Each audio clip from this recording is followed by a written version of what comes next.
So I'm duty bound by the state of California to ask you if you consent to this video recording. Yes, I do, Tom. Very good. Thank you very much. I'm chatting with an old friend, Carl Harrington. We met in 2012. What number was that A-Life conference? I can't remember what number the A-Life conference was that we met at. I think the Lansing one at Michigan State. Yeah. Yeah. I forgot the number though. Very good. We're both useless. Anyway, we share some mutual friends. I'm very interested to hear about what John Klein is up to if you've kept in contact with him, because certainly his brevet was just a flagship product with regards to actually getting A-Life simulation with a kind of generic underline. I'm giving John too much of a promo at the start. For folks listening in, can you explain from 2012 to here, what has your trajectory been? Oh, okay. I have some walkthroughs along with that, and actually, I even kind of started off with an acknowledgement of John Klein. So it was John Klein and Lee Spector who basically got me into A-Life. So we're doing these kind of, we love the block simulations, evolving the walkers. John was doing this, and we were doing this for like education, teaching students. So we did this. It really inspired me. I spent a lot of time like deep into Brevet, tweaking it. It's cool. Like, can we make it distributed? Those types of questions. And I tried to basically keep that going. So yeah. Why did John never release it open source? It is. It's open source. I didn't know that. So yeah. Very good. Yeah. So he did a little bit of like a Brevet JS thing, but I think his life just shifted. Yeah. Certainly. Continue. Yeah. Cool. So yeah, so I got really into this, but actually I have this kind of like multi-scale story. And so this is actually what we're doing currently. This is a pretty fresh paper. And what I want to show here is, so we're in this like image visualization tool in the Parade. And we made this tool called Surferama. And these are we're inside a chlamydomonas cell. And we're looking at the membrane of a thylakoid for photosynthesis. And each of these splotches where we're putting these magenta dots are photosystem 2 complexes, some collection of proteins. I'm not the biologist here. I'm interested in spanning the scales. So this is kind of the recent thing, and I'll kind of get into the other parts of the multi-scale. So I've ended up at kind of this single particle scale. And that was it was all pretty inspired by by this kind of, how can we make a creature? And then I basically kept thinking, oh, we need to keep getting more details of the next scale, of the next scale, of the next scale. So I went to the particles. Here we're looking at, this is actually a visualization that Deborah Schmidt did. She's running a group at the Max Delbruck Center for Molecular Medicine in Berlin. I run a group over there as well. So this is actually a single cell, a beta cell. You'd find this in your pancreas. People can yell at me if I say wrong things. But here we see some secretory granules. Over in blue, let me see, I added some annotation. So we see some mitochondria in blue, a big old nucleus. And in green, there was some Golgi apparatus. And in this paper from like Andreas Mueller, they looked at things like microtubules. And so, right, we love kind of microtubules in the A-Life community. And it's like, is it the seat of consciousness? Those folks who have like, does the walking pattern like actually encode things? I can't answer that, but I can just look at the data. So we're just at single particle. Now we're at cell. We have some organelles here. This is I was so appreciative to get involved with this work. So this is, so at the time he was a PhD student, Stefan Detweller, working on Huesken's lab, a pioneer of this type of microscopy, light sheet microscopy. So they have 3 cameras going simultaneously. And here we are, we're looking at a zebrafish, a growing zebrafish. And we see in cyan, there's blood vessels. And in magenta, we're actually seeing red blood cells. So here, there's that yolk sac. And you can see the blood vessels, the red blood cells, they're just kind of streaming through. Let's get a zoom in of that. It's just it's amazing. And you have these little intersegmental vessels that just have a few cells. They grow over time. And so from making a life simulations, I ended up doing a lot of image analysis because I kept wanting to get geometries. Like I want to extract dynamics from data. This was a tough case that we had here. So this was like a time pressure type of situation. So we had all this data and no way to annotate it. We didn't have like great ML models to like work with immediately, especially because we didn't have ground truth. So we ended up actually using those red blood cells as annotations. The same thing, you'd have a human paints them. We use the red blood cells because, you know, the blood cells should, by and large, be inside the blood vessels. So we use that to create one of these segmentations. So this actually rendered in a visualization tool, SciView, that we made, which actually does even connect back to the Breve kind of trajectory. So I was working with Breve for a while. It stopped getting attention because John moved on with life. I was actually I came back and worked with Lee Spector again, who was going, we talked about this, I don't know, in one of our exchanges, he was going wild with Clojure. And so Lee does all sorts of like wild things with like auto-constructive evolution. Can you make self-improving, evolving programs that simultaneously solve problems, and doing that in Clojure? But we wanted something like Breve in Clojure. So I made this tool Breves, but when I was working on that, it ended up being OpenGL based. And so because I was also working on image analysis at the same time, there were also some other like weaknesses in the image visualization community. There's this pretty long-standing tool, ImageJ, that came out of the NIH.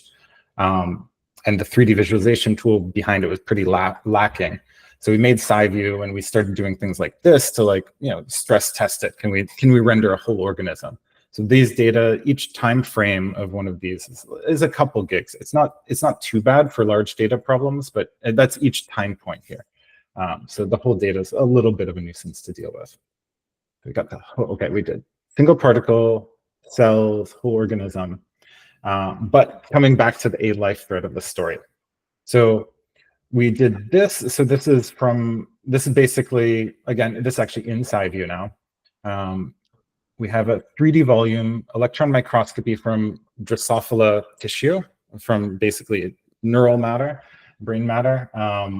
And we see segmented neurons in it, and a sunset because, you know, we want to be able to support a life thing. So we also work on our shaders at the same time.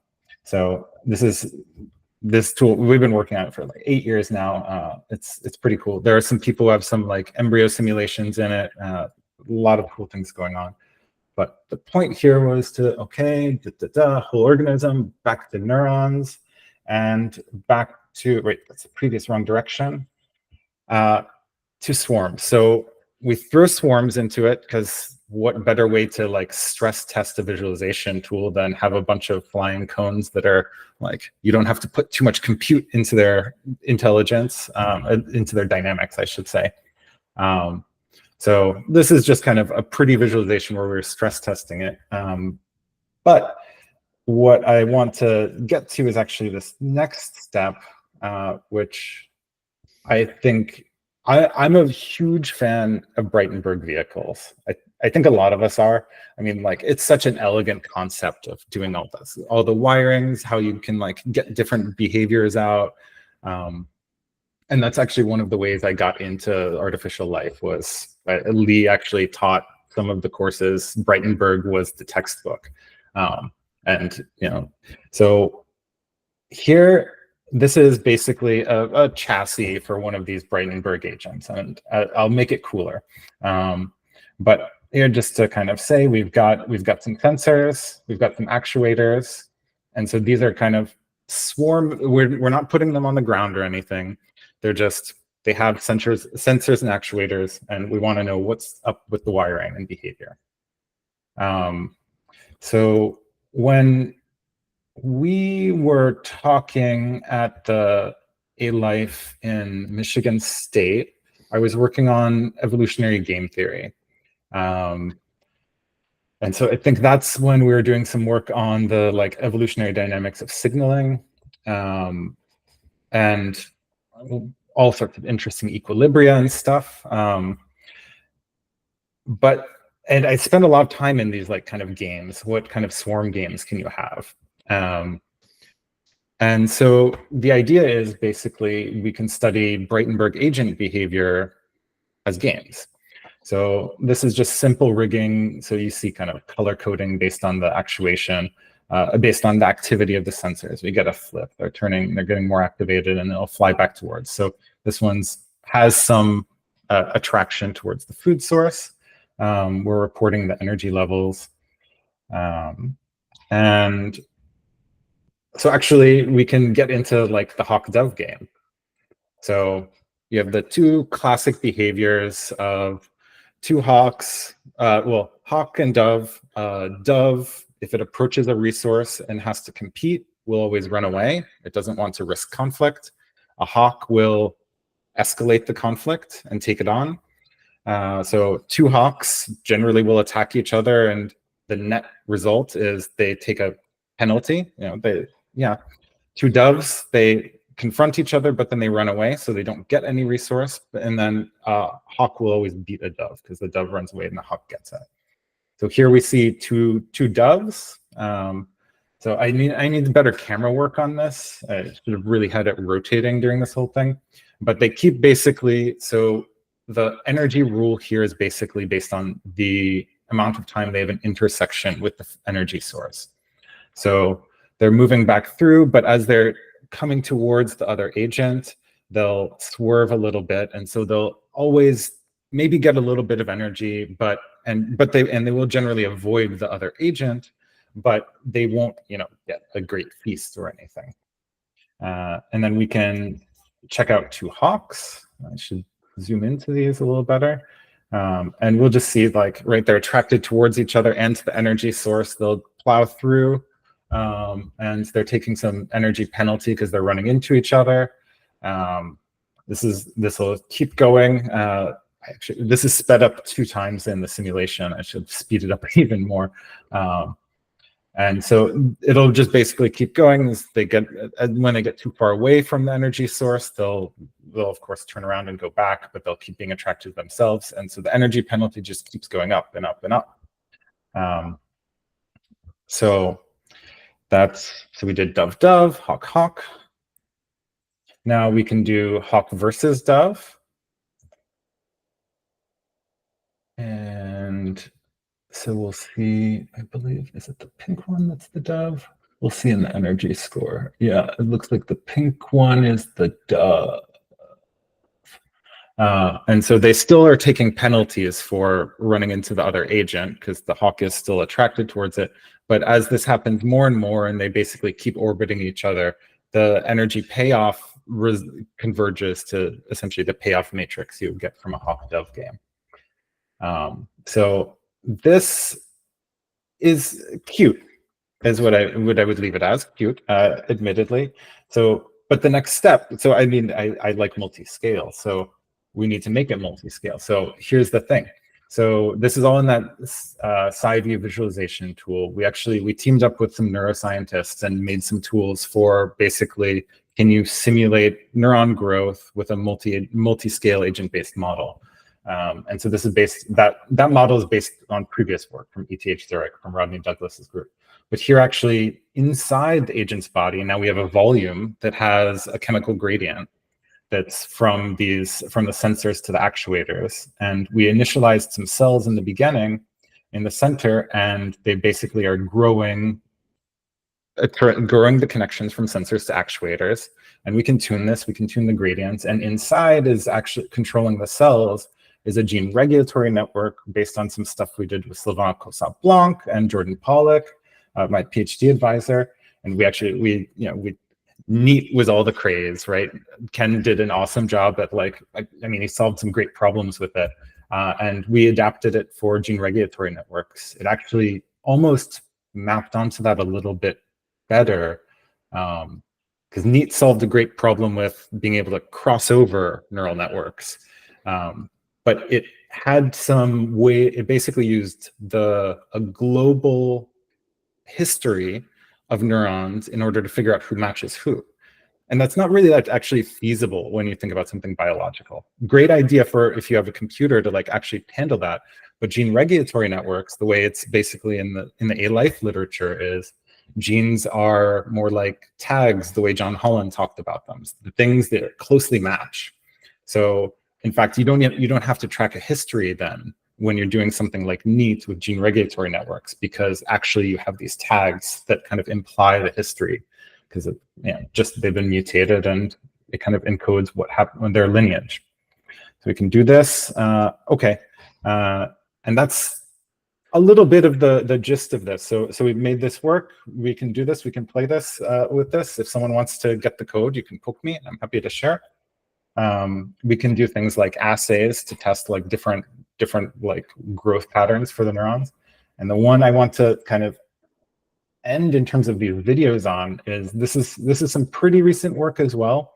So again, in Nipari, and so this I'm actually showing traversing an exabyte scale volume rendering.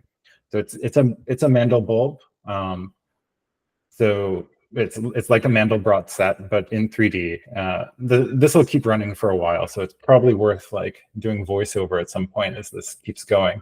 But the reason I want to kind of end on this, so I'm in Nipari right now, and actually this is a screen recording of Nipari in Nipari, and actually my videos in Nipari, but then I had issues getting my virtual camera going in Google Meet. But anyway, so there was supposed to be turtles all the way down with this. But this exabyte scale, I'm pretty excited about having this capability now, because this is now we're starting to actually have a visualization tool where we can span from whole organism to particle scale, and actually within the same like virtual world, we can look at the data like that. Whether we can realize the data, like realizing the exabyte, the storage is tough, but we can do things in a generative way, which has kind of always been a big thing in the A-life community. Yeah, so this will keep going, but this is basically this is pretty much what I've been up to. There's some other side tangents. We did some stuff with Christian Lindgren, based on his work on the iterated prisoner's dilemma.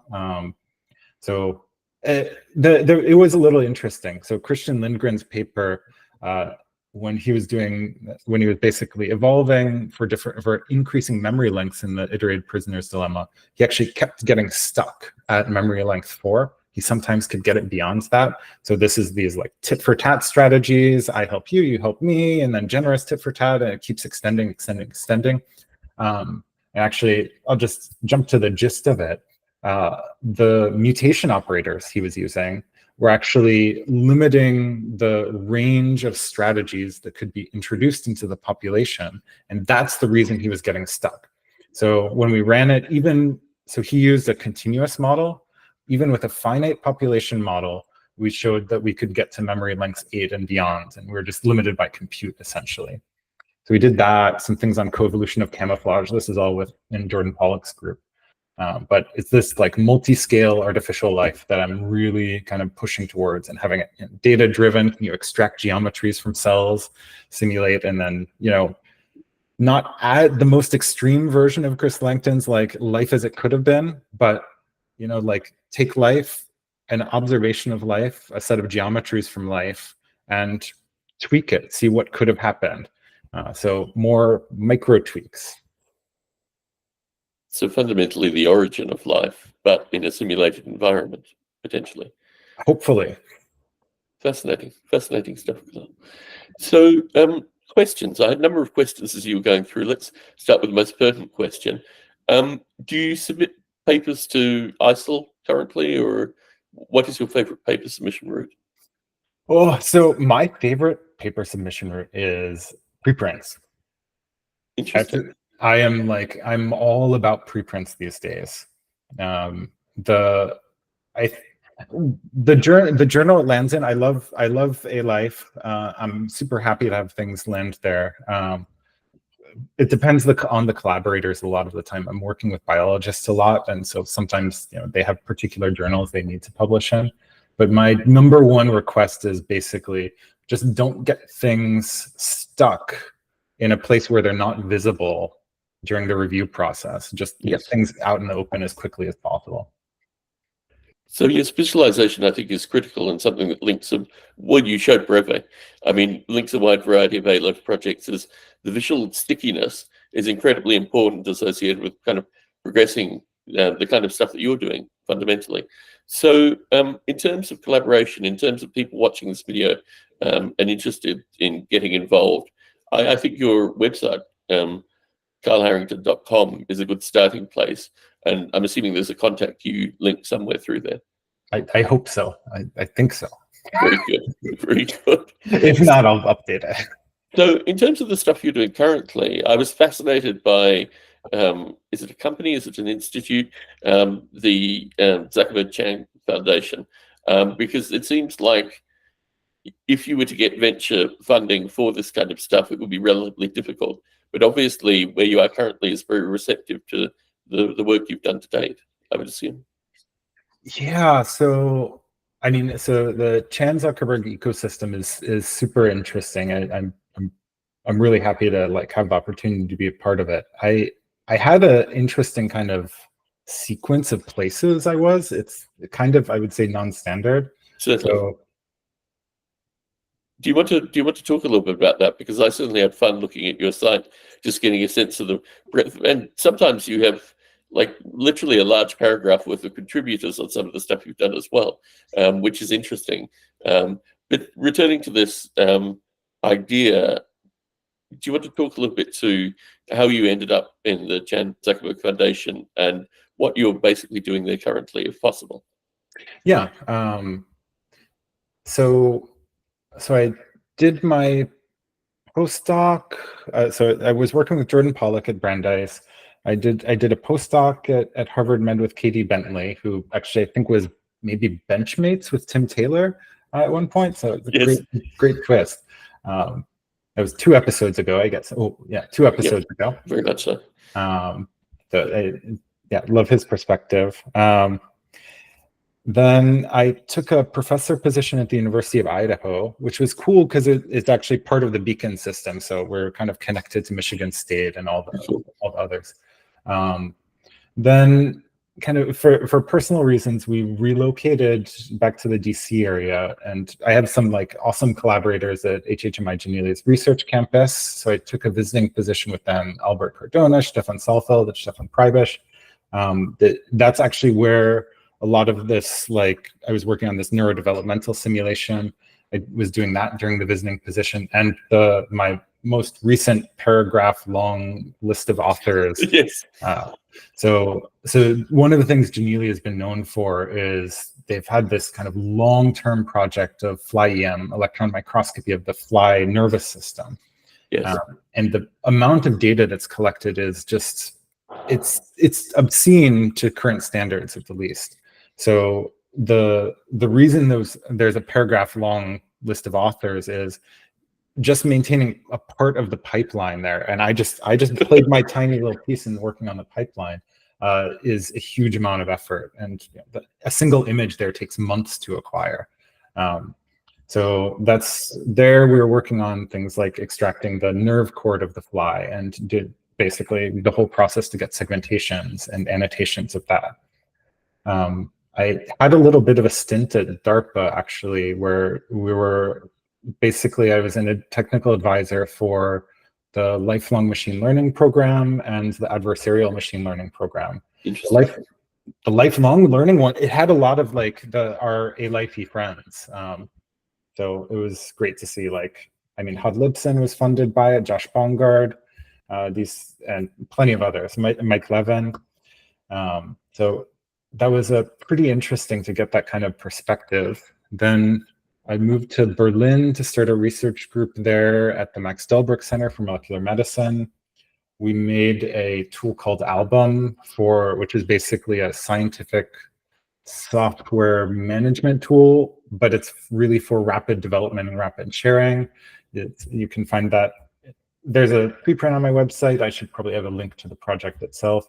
Then I worked at Oak Ridge National Lab for a bit. And there I was working on things like finding plaques in mouse brains for Alzheimer's from X-ray data.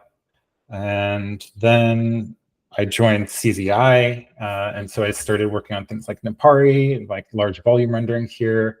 I've been working most recently with the Chancellor Imaging Institute, which currently is pretty heavily focused on cryo-electron tomography.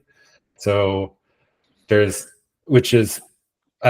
that's what I was showing at the beginning of the single particle data. And cryo-electron tomography is a really interesting imaging modality. So we're at the scale of angstroms. We're looking at individual particles. Sometimes I don't know, I can't read all of the biology myself. So I'm often asking for help, and I'm looking around, and we are seeing single particles, and I'll say like, is that an artifact or something? And they'll say, oh no, that's just a strand of RNA. I'm like, wow, we're looking at that scale already. Wow. So cryo-electron tomography is about basically getting the geometries of the cell at this kind of smallest scale. We're at the kind of limits of hardware. You freeze the sample. You're trying not to melt it, because as soon as you start heating things, proteins start wiggling again. And so that's where we've been working most recently. It's really quite a privilege to get to play with that kind of data. And so that's what I've been doing in kind of other imaging modalities as well. So the YouTube channel has a wide variety of folks watching it. And I think what's really fascinating is that people with postdocs that are getting a lot out of the videos to date. So shout out to my friends who are doing postdocs that have corresponded with me. What advice would you give associated with people that are starting in A-Life research, associated firstly with maintaining projects and data sets as you move between institutions, which I think is critical? What's your thinking with regards to this? That is a tough one. And honestly, I'm not sure how solved it is. The maintaining projects across, as you switch groups, it's because a lot of the institutional memory, I mean, the postdocs are the institutional memory. They know the code. When they leave, odds are the PI maybe can open it and run it and make a demo, but they can't change it for the most part. So you generally have this structure of if the software or data is going to stay at the lab, you have to have overlap between postdocs to make sure that your work will be continued. And I do think it's important to folks in this position to maybe not try too hard to always be the primary owner of your tools, because just as you move through your career, like maintenance is a real thing. Certainly. All of your dependencies will keep getting upgraded. Without question. Yeah. It's interesting because this is the trajectory that I've followed with regards to Larry Yeager. Have you ever met Larry? I didn't meet Larry yet. Okay, he's an amazing scientist, also working in industry at Google. But his project Polyworld, which is like a seminal artificial life project, doesn't seem to be being maintained currently. And we can't get builds of Polyworld. And I've probably more than 10 years ago, I actually took the brains of the sea monkeys, put them in noble apes, and saw what happened, which was great fun because, as I'm sure you're still a player with source code, you can do amazing things through that. But I think Larry Yeager, I should point out, is happily retired. He doesn't care about any of these things currently. But I think what's fascinating with your work is you've been able to move the kind of elements across institutions. I appreciate that skilling as you get into institutions and making sure that it will maintain per their requirements is absolutely critical. But I think Larry provides a very interesting example that at some stage, he actually had a bunch of people looking after it, postdocs, people he'd worked with, it still fell by the wayside, associated with the nuances with regards to building stuff on the Mac specifically. How much of your stuff would you like to basically persist in the ether and give positive feedback to people that want to interact with it? You seem to have a series of kind of research pillars that has charted software, and I'm hoping open source in some regard. What's your general philosophy associated with bringing people into the fold? My perspective on that has changed almost 180 up and to get to the point where I am now. So I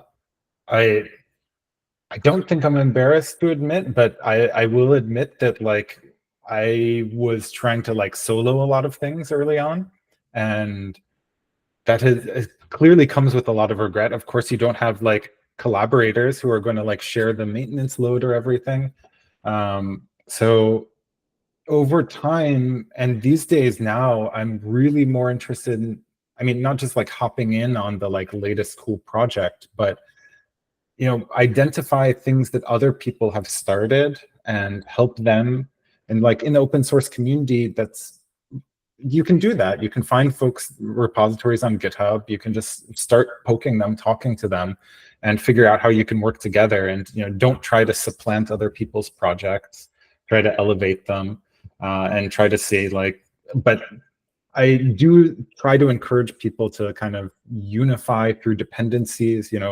If you're doing something cool that makes sense in other contexts, in A-Life, a lot of A-Life things have turned out to be, at least the things I've learned, but I think coding principles have been useful in image analysis and other like biological modeling. Biological modeling and A-Life are all like hand in hand. So many of these things can be reused. So people should push upstream more. I think that's actually really important for people to do. I have mixed feelings about the kind of global convergence onto Python. I mean, Napari is a Python-based tool. I'm using a lot of Python, yes, but I think something's floating around right now about how people who work in kind of some of these like non-core languages are often better coders. I don't know the statistics on that or if it's valid at all, but I do feel like personally, anecdotally at least, working in Clojure really helped me work in Python. It just, certainly. Yeah. I was going to actually ask that in terms of the language trajectory, because certainly, I've been introduced to Clojure through my brother, who's absolutely obsessed with it. And my view is it's very similar to Rust in that regard, that it has basically a user base that's incredibly sympathetic to it. Unfortunately, I'm the dinosaur in the room that still uses C for most of these things. So it is interesting, the evolution of languages, and where it is. It's certainly something that I've discussed with Dr. Khan, and I think either on or off the camera with Dr. Taylor. It's certainly an undercurrent. Obviously, Gerald de Jong explicitly called out his particular trajectory with regards to Rust and also getting off JavaScript. And it's interesting because there's only a subset of languages that allow the kind of mathematics that you want to do on the fly. And unfortunately, still in C, I have no issues with regards to C, but just associated with moving into something like Rust or Clojure and defining your development, it also unfortunately cuts the user base, which is why Python is so heavily used currently. Although there's ongoing discussion about whether JavaScript will ever supplant it or these kind of things, particularly around TensorFlow and these kind of technologies. Let's talk about ML specifically, because obviously it's something that kind of followed you. How much ML do you think artificial life developers should really know in this day and age? I think there's knowing ML and there's also knowing the ML frameworks as well. So I can say without hesitation that people should probably be familiar with ML frameworks. It's one of the easiest ways to get portable code that is going to work on GPUs on multiple systems. And you work in JAX, you work in PyTorch, you can do pretty customized things. We've seen like the neural cellular automata type of work, and that benefits from like just using the ML frameworks. I think there's probably a particular type of artificial life that benefits from like deeper ML, like kind of theoretical knowledge. And I do think that kind of comes hand in hand with if you're doing data-driven stuff, if you I could still probably make some arguments for, having good understandings of optimization, various loss functions, etc., even for pure A life simulations. But in general, that's what I think about it. Like, if you want to be connecting your A life simulations to some sort of data source, that's when you probably do want to be more familiar with rigorous ML. But also just because sometimes it's hard to make a living doing A life, and so you need some side gig. So to me, that actually a lot of the time that was image analysis. I kept saying image analysis is my bread and butter, and then I'm just doing A life as a passion. And yeah, just kind of rode the edge there. Yes, I mean, it's a fascinating thinking of the diversity of, I mean, with my own development, and Professor Adami actually makes a slide, yes, on my upcoming talk. There have always been, like, when I started doing intelligence agents, we could talk about intelligence if you want, in a simulated environment, the immediate response from the A-Life community was, this isn't A-Life, this is a game. And then I thought COVID was actually going to kill the A-Life, to mix metaphors. I thought COVID would eliminate the kind of studies people need to do in order to get into A-Life. A-Life for me is a beautiful bauble. I've used this metaphor previously, and compared to all the standard now academics who are ML professors teaching the next wave of hopefully Zuckerberg's, it is fascinating to think that really what has happened with the A-Life, I'm not sure if you followed post-COVID what has happened with the A-Life community. There seem to be a lot of people who either through their doctorates or their postdocs really got into the A-Life community because it provides maybe some kind of curious shelter with a history behind it that enabled these things to be done. I always talk about Larry Ager's work because I think that's one of the chief crossovers. Although Ken Stanley, you mentioned Neat, there are a number of projects now that are very much in the at least the stages of the ML phase. I don't know the details associated with what Larry Ager did actually at Google before he went back to Indiana State. We used to be we used to co-locate in the San Francisco Bay Area, so it was easy to meet him and his wife for breakfast. Anyway, so putting that aside, I think what has happened with the A-Life community is that they don't really even have knowledge of blockies. They don't have knowledge of core war. They don't have knowledge. I mean, obviously, they've still studied cellular automata, and I'm wondering what this will mean because obviously you followed A-Life for, at least 2 decades, probably. Yeah. What do you think this new wave of researchers that may not know the fundamentals, is there a book that you would recommend people read to basically maintain the history of A-Life and the fundamentals in A-Life? What distinguishes it from AI and ML currently?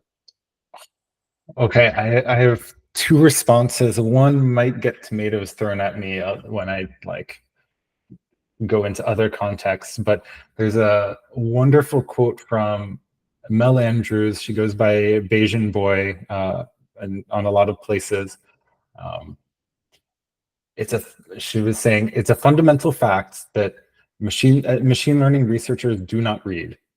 But I think this happens a lot, actually, and I mean I fall in that category to some extent. So I can't blame people. There's so many papers to keep up with now.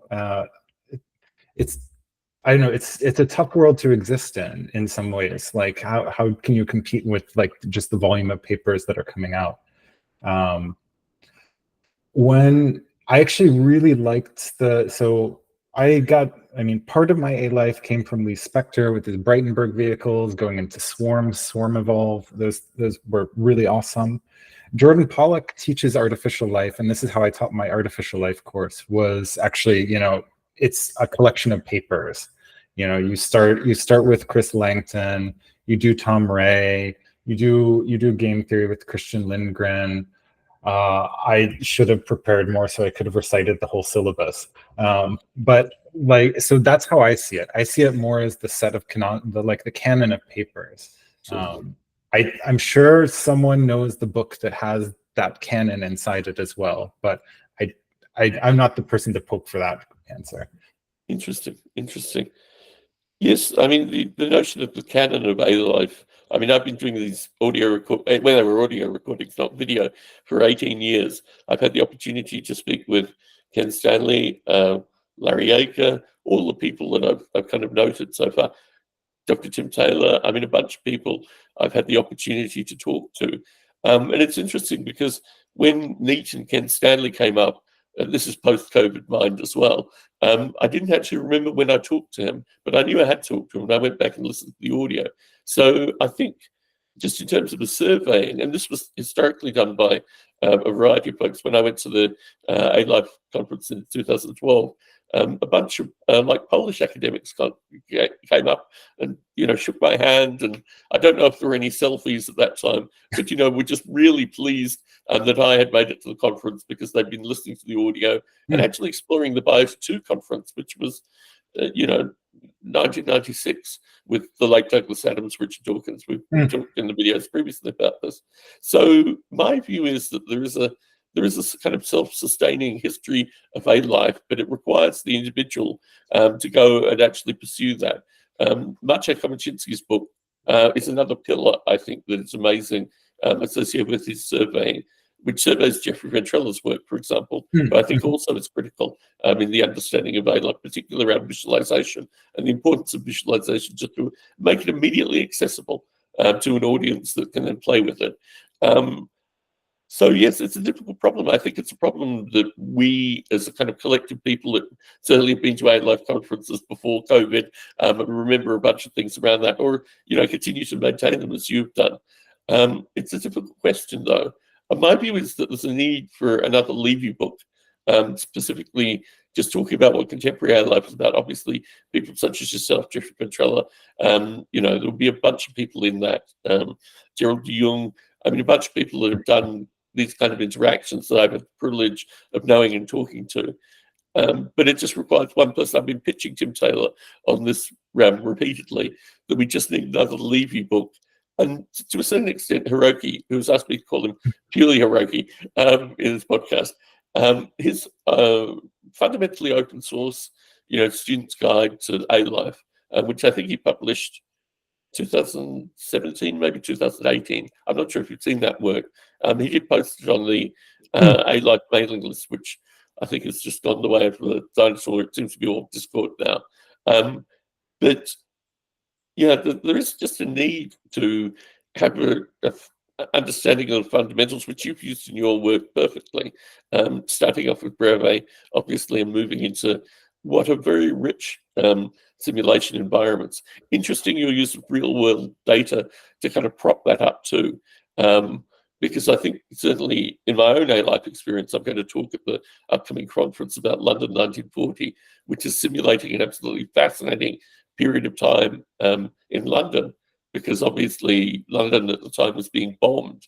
It was really an homage to a kind of, not model railroading perspective, but just an homage to something that people through COVID seem to be drawn to. I'm not sure if you're familiar with what happened through COVID with the history of London, but it became many different fictional works. So the whole notion of mythology creeps into this as well. In terms of a top 5 reading list, you've given some names, you've given some papers. What would you recommend for people to kind of at least become enchanted, for want of a better word, with regards to the history of A-Life, and obviously the same reason that you and I can talk about this thing collectively? For some reason, I think of it as some of these as like pop papers, but they're not. They're like pop A-Life papers. But I mean, of course, Craig Reynolds, his swarm work. It turned out we actually shared the same boss, not at the same time, but Interesting. Carl Sims. You've got to have Carl. So both for not just the virtual creatures, but also the evolving graphics. Certainly. So that one is really key. I really liked Christian Lindgren's paper. That one really captivated me on the open-ended evolution and evolutionary game theory. I liked actually Craig's tag paper as well.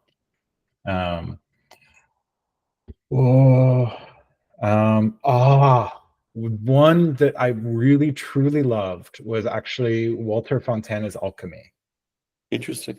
The artificial chemistry with lambda expressions as the molecules. That I thought was just such an elegant idea. I actually spent some time re-implementing it. And I've kind of tried merging that with Lee Spector's autoconstructive evolution. It's cool. I love that idea. And I feel like that's one of the things that happened as I kind of drifted towards data, like biological data, that there's also some magic that comes from, the idea that code underlies the organisms, that underlies their virtual creatures. And I'd like, the Tierra style, that I think people should explore a lot in that direction and not just become enamored in the neural net strategies. Yes, I mean, it's a very curious thing to give a top 5 papers.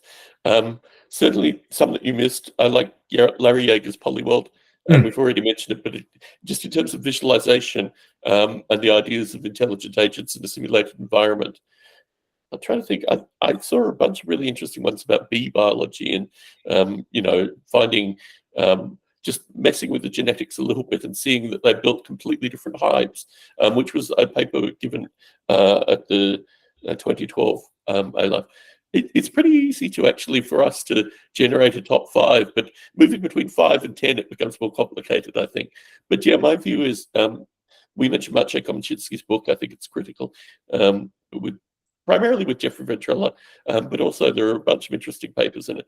So I'm now doing books instead of papers, fundamentally. I think Chris Adami's book, I've mentioned Tim Taylor, I've mentioned Hiroki, mentioned Chris Adami. Oh, Margaret A. Bowden's Philosophy of Artificial Life. Absolutely critical and motivating for me. It's ironic that Dr. Khan and I, he had a copy, I had a copy too. I lent it to someone and it disappeared into the ether. I'm thinking of buying a new copy just at least so I could put a copy in my library. How did you have any impact on, did you see Margaret A. Bowden's work as you were doing your stuff, or have you read it? Do you think it's relevant for upcoming A-Lifers to read? No, I can't speak to that one, actually. Interesting. So I think that's my top 5. But it is a fascinating problem because obviously, well, we mentioned Core Wars, the Core War papers, which lead into Tom Ray's Tierra perfectly. So yeah, I would throw that in. But yes, Dawkins as well. Dawkins is a very curious figure currently, but he is, I would think, one of the founding pillars of artificial life. Just in terms of his publishing around the time, going to the Biota 2 conference and chatting with the likes of Gerald Jung, just that kind of interaction, I think, probably changed his trajectory. Then I'm giving closer to a top 8 now, but it is a fascinating problem to actually, what syllabus would you actually teach? And you've taught A-Life, so what syllabus did you use there? Well, that's the thing, and I actually ended up tweaking my syllabus as we went, because I had a pretty small class, and then we tweaked it towards what people actually were getting their hands into. But I have to admit, I have a lot of bias that came from Breve. I really liked the idea in Swarm Evolve 2. So that was one of these simulations from Lee and John again, and it was agents are controlled by push genetic programs, and they can fly around, they can share code with each other, and then the question is kind of the classic A-Life one: can you get the population to the point that it sustains itself? Self-sustaining, critical. Yeah, critical. And it turns out I think you can get this dynamic in a lot of kind of open-ended swarm simulations, that you get basically sheaths of agents that sacrifice themselves to protect kind of a queen type of agent who feeds all the time. So they were able to get that, but driven by open-ended evolution of code. So we explored in that direction, because I have because Jordan Pollock got me into competitive coevolution. Can you basically do things like that? Basically turned into the generative adversarial network direction of research, and kind of formalized it a little more. But can you get 2 competing entities to drive increasing meaningful complexity. So we went in that direction with swarms, and that worked pretty well as well. So when I teach A Life, it is a mix of, go through these papers, go through, I mean, of course, even throw Wolfram in there, right? You've got to see the classics. Yes. And so get people to work through some of these demo problems.